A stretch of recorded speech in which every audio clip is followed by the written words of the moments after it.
मतलब संख्या ज्यादा है उसमें कलर ज्यादा है, और जिसमें संख्या कम है उसमें कलर कम है। अगर आप इस तरह से शो कराना चाहते हैं कि कौन किसके नंबर ज्यादा हैं किसके कम है, तो आप करा सकते हैं।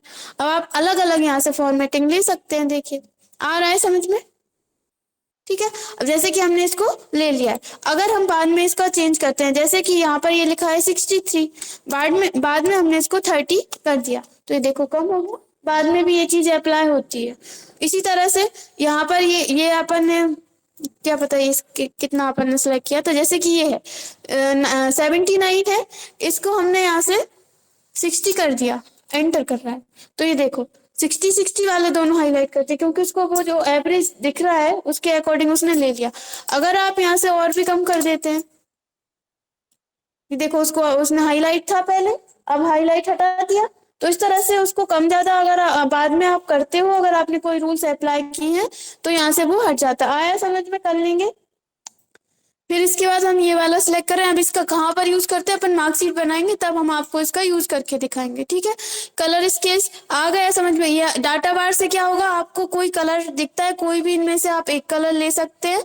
जिसमें ज्यादा टैग मतलब ज्यादा बड़ी संख्या होगी उसको वो क्या करेगा, उसमें बड़ा दिखेगा और कम दिखेगा, जिसमें कम संख्या होगी कम दिखेगा। कलर्स में जिसमें भी बड़ी संख्या होगी उसको क्या कर रहा है, वो डार्क दिखा रहा है, और जिसमें कम संख्या है उसको क्या कर रहा है, वो लाइट कलर से शो कर रहा है। तो अगर आपको इनमें से कोई सा लेना है तो आप यहाँ से भी ले सकते हैं। ये देखिए इस तरह से।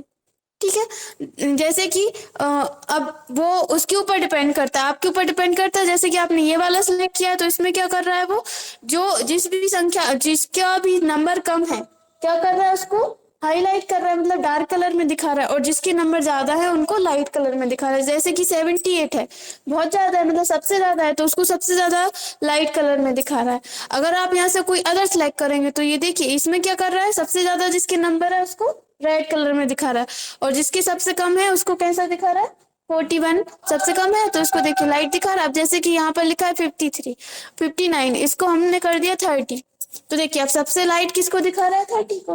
तो इस तरह से आप इस का यूज कर सकते हैं। ठीक है। अब हम चलते हैं फिर से इसी ऑप्शन पर। ठीक है। आइकन्स इससे क्या कर सकते हो आप, आइकन सेट से, जैसे कि हमने यहाँ पर कोई डाटा सिलेक्ट किया हुआ है। ठीक है। और हम यहाँ से जा रहे हैं कंडीशनल फॉर्मेटिंग में। जो अपन यहाँ से कर रहे थे वो यहाँ पर ये वाले ऑप्शन है। जैसे कि हमने ये एरो वाला सिलेक्ट किया तो ये क्या दिखा रहा है, जिसके सबसे कम नंबर है उनको इस तरह से डाउन एरो दिखा रहा है। ठीक है। जिसके ज्यादा नंबर है उसको देखिए इस तरह से अप एरो दिखा रहा है ग्रीन कलर का, और जिनके थोड़े एवरेज मार्क्स हैं मतलब बीच के हैं तो उनको इस तरह से ये दिखा रहा है। ठीक है। आ गया, कर लेंगे। तो इस तरह से आप क्या कर सकते हो, कंडीशनल फॉर्मेटिंग, नाम से ही समझ में आ रहा है, कुछ आपके पास कंडीशंस है उनमें आपको फॉर्मेटिंग करनी है। ठीक है। तो इस तरह से आप इन ऑप्शंस का यूज कर सकते हैं, कर लेंगे। अब इसके बाद यहाँ पर आता है clear rules option. Clear rules पर क्लिक करेंगे। जैसे कि हमने इसमें क्या किया, ये सभी चीजें अप्लाई की है कंडीशनल फॉर्मेटिंग से, ये सभी अपन को हटानी है। तो अपन क्या करेंगे, वैसे तो आप यहीं पर जाकर कर सकते हो, लेकिन हमें क्या करनी है, क्लियर करनी है। तो हम क्या करेंगे, क्लियर रूल्स पर क्लिक करेंगे। तो यहाँ पर आपके सामने ऑप्शन आ रहा है clear rules from selected cells, या फिर clear rules from entire sheet. मतलब इस सीट के अंदर जहां भी आपने कोई भी रूल्स अप्लाई किए होंगे कंडीशनल फॉर्मेटिंग से, वो सभी आपको क्या करना है, डिलीट करना है, हटाना है। तो यहाँ से कर सकते हो। अगर ओनली सिलेक्टेड सेल करोगे तो जो सेल्स आपने सिलेक्ट किए उनका ही होगा। अपन ने सिलेक्ट किए, देखिए सारी फॉर्मेटिंग जो थी वो क्लियर हो गई, हट गई। इस तरह से आप इसका यूज कर सकते हैं। क्लियर है इतना? अब इसके बाद यहाँ पर आता है फॉर्मेट एज टेबल। आपने एमएस वर्ड में अपन ने टेबल वाला ऑप्शन पढ़ा था। ठीक है। इसी तरह से यहाँ पर भी ये टेबल वाला ऑप्शन आपको दिख रहा है। अभी देखिए आप कंट्रोल भी कर रहे हैं, प्रिंट में नॉर्मल आ रहा है आपका टेक्स्ट। अगर आप इसमें ऑल बॉर्डर कर दोगे तो बॉर्डर आने लगेगी। लेकिन अगर मतलब आप ये सोच रहे होगे कि ये तो पहले से ही टेबल है, फिर हम टेबल ऑप्शन क्यों दिया गया है, ये पहले से टेबल नहीं है, ग्रिड लाइंस प्रिंट में नहीं आती। ठीक है। हम यहाँ से इसको सिलेक्ट कर रहे हैं। सिलेक्ट करने के बाद हम जा रहे हैं फॉर्मेट एज टेबल पर, और हम यहाँ से इसको डिफाइन कर रहे हैं कि ये क्या है, हमारी टेबल है। तो आपको जो भी पसंद हो इनमें से जो भी आपको सही लगे आप उस पर क्लिक कर देंगे। क्लिक करने के बाद देखिए यहाँ पर ये इस तरह से क्या आने लगा, लाइन आने लगी, और यहाँ पर ये रेंज दे रहा है। रेंज क्या होती है अभी हम आपको समझाएंगे, रेंज क्या होती है।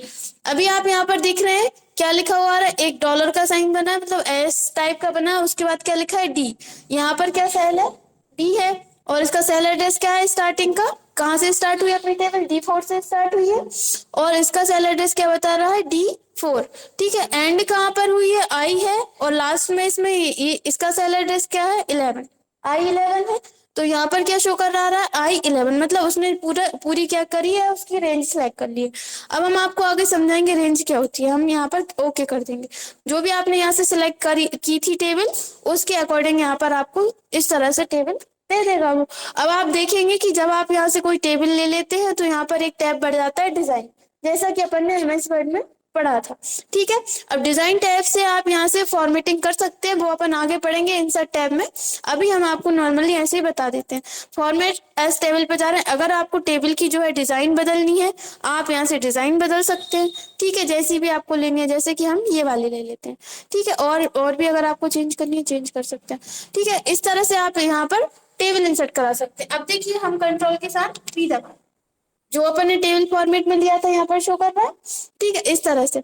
और दूसरी चीज क्या है, यहाँ पर आप साइड में ये देख रहे हैं, ये एरो बने हैं, ये क्या रहते हैं, फिल्टर रहते हैं। फिल्टर का यूज करना भी अपन आगे सीखेंगे। यहाँ पर क्या, जैसे कि अभी तो क्या है, डाटा बहुत कम है अपने पास, और मतलब अपन तो नॉर्मली सीखने के लिए थोड़ा सा डाटा लिया, लेकिन जब आप कहीं पर वर्क करोगे, बहुत सारा डाटा हो सकता है वहाँ पर। तो आप क्या करना चाहते हो, फिल्टर के माध्यम से क्या कर सकते हो कि आप कुछ ही चीजों को देखना चाहते हो, कुछ को नहीं देखना चाहते, तो आप फिल्टर का यूज कर सकते हो, वो भी अपन आगे पढ़ेंगे। ठीक है, इतना अभी आया समझ में। यहाँ से अपन टेबल बना सकते हैं। अगर आपने कोई टेबल बना ली है, अब आप इसको क्या करना चाहते हैं, नॉर्मल करना चाहते हो। अगर आप यहीं से करते हो, होम टैब पर जा रहे हैं, फॉर्मेट इस पर यहाँ से करोगे तो ये इस तरह से आएगी, मतलब कोई सा भी आप सिलेक्ट कर लो।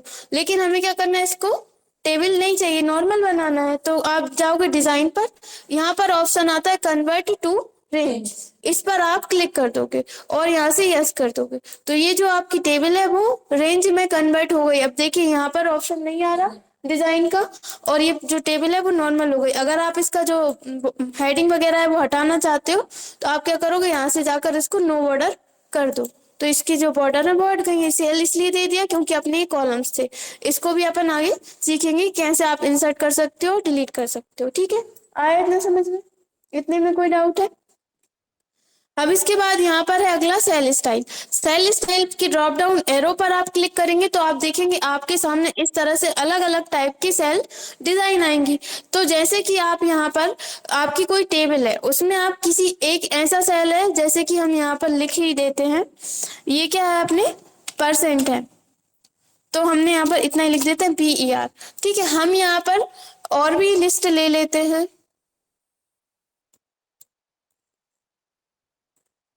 साइड में माउस पॉइंटर लेकर जाना है, इसके माउस पॉइंटर जैसे ही चेंज होगा आपको ड्रैग करनी है। ठीक है, अब ये पॉइंट मारा, कोई बात नहीं। ठीक है, आपको समझ में तो आ जाएगा ना। ठीक है, अब आप क्या करना चाहते हो कि यहाँ पर हमारा जो डाटा है, इतने में पूरा जो डाटा है, इसमें से जिसकी सबसे मतलब बेकार परसेंटेज बने हुए हैं, जिस भी व्यक्ति के, जिस भी स्टूडेंट के सबसे बेकार परसेंट बने हुए हैं, उसको हम अलग टाइप में हाईलाइट करना चाहते हैं। तो यहाँ से सेल्स स्टाइल दिया हुआ है, यहाँ पर देखिए नॉर्मल, बैड, गुड, नेचुरल। ठीक है, जैसे कि हमने इस पर क्लिक किया बैड, हम इसको हाईलाइट करना चाहते हैं कि इस तरह से। सो मतलब एक तरह से आप अपने अकॉर्डिंग ले सकते हैं, लेकिन उसमें क्या दिया, अगर आप किसी का जो प्रदर्शन है वो खराब है, उसको आप हाईलाइट करना चाहते हैं, तो क्या कर सकते हैं, इस तरह से आप सेल स्टाइल से सेल सिलेक्ट कर सकते हैं, जैसा भी आपको यहाँ पर देना। अगर जैसे कि आपने यहाँ से, आपकी कोई हेडिंग है, यहाँ पर हम कुछ लिख लेते हैं, जैसे कि हमने यहाँ पर लिखा, नाम लिख लिया कुछ भी। ठीक है, इसको हम हेडिंग डिफाइन करना चाहते हैं, जैसे कि MS वर्ड में था। ठीक है, इसी तरह से तो आप क्या करोगे, सेल्स स्टाइल में जाओगे, यहाँ से इसको हेडिंग 1 सिलेक्ट कर दोगे, तो ये आपकी हेडिंग हो जाएगी, जैसे स्टाइल्स वाला है। और अगर आप चाहते हो कि बहुत सारे सेल्स, मतलब ज्यादा सेल्स या पूरी टेबल ही आपको इस तरह से शो करानी है, तो आप सिलेक्ट कर सकते हो आपको किस तरह से शो करानी है। जिस तरह से भी शो करानी है, आप यहाँ से उसको सिलेक्ट कर सकते हो, जैसे कि हमने इसको सिलेक्ट कर लिया। ठीक है, जितने सेल्स आप सिलेक्ट करोगे उसके अकॉर्डिंग वो क्या करेगा, सेल स्टाइल ले लेगा। आपके जो सेल्स है उनको किस स्टाइल में आपको शो कराना है, किसी एक कलर में शो कराना है या कुछ अदर टाइप में शो कराना है, तो वो आप शो करा सकते हो।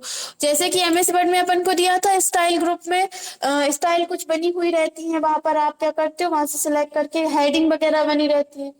याद है, टाइटल वगैरह बने रहते हैं उसमें होम टैब के अंदर। तो